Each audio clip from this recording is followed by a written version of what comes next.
আমাদের স্বর্গপুরী মঞ্চের স্বয়ম্বর আজকে অনিরুদ্ধ আছে। এবার তোমার আসন তুমি গ্রহণ।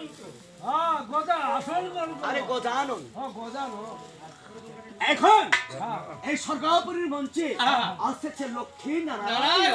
আচ্ছা শুরু করে দেন।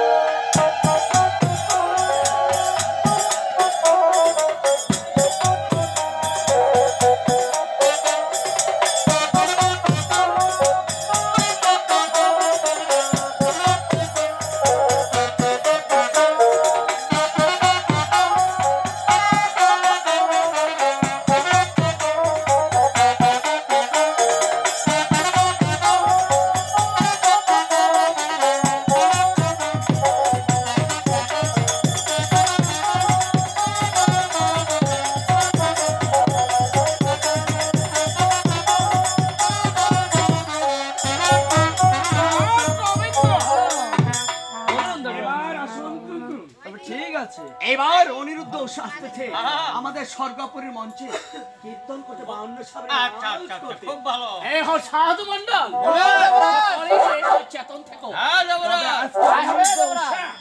এই অনিরুদ্ধ এই স্বর্গপুরীর মঞ্চ থেকে 12 বছরের জন্য শেষ বিদায় তাদের। এই কথা তারা যেন জানতে না পারে। কোথায় বাবা অনিরুদ্ধ?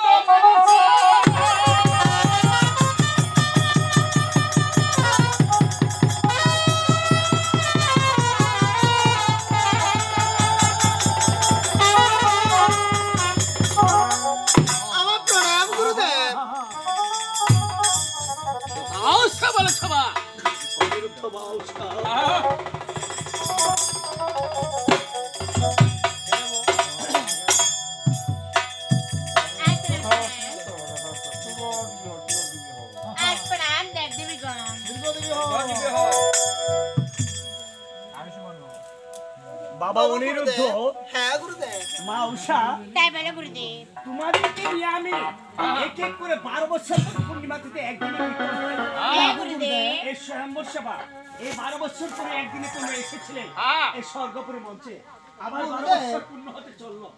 তবে একটা কথা। কি কথা গুরুদেব? আজকে কি হবে? আজকে আমি যা বলবো তা তোমরা মন দিয়ে শুনে ভুলো আমাকে কোনো প্রশ্ন কষ্ট করে দেবে না। আজকে আমি কোনো প্রশ্নের উত্তর দিতে পারবো না। ঠিক আছে গুরুদেব। তার পূর্বে আমার কয়েকটা কথা আছে। এই বান্ন সভায় নাচ কীর্তন করার সময় দুজনে যদি একবার তাল নষ্ট হয় জানো কি করবে গুরুদেব? একবার কীর্তনে তাল নষ্ট হয়ে গেলে দেবগণের সামনে আমি কথা দিচ্ছি দুজনকে যাবি।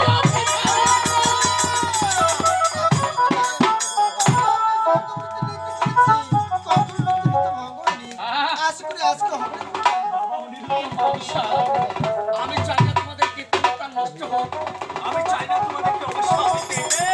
তবে কি অবস্থা হবে সেটাও তোমরা জেনে নাও। এক এক করে 6 বার তোমরা পৃথিবীর বুকে মানুষ করে জন্ম হয়েছে। আজকে যদি 52 নাচ কীর্তন করার সময় একবার তাল নষ্ট হয় তাহলে 7 বারের মতো পৃথিবীর বুকে দুজনকে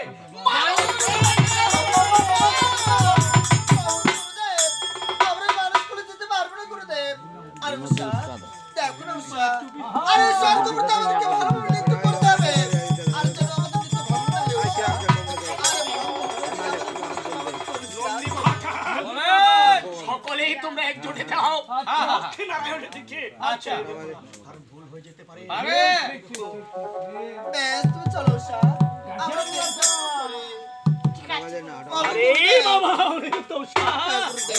তোমাদেরকে তন শুরু করো। বেশ তুমি ঠিক আছে গুরুদেব।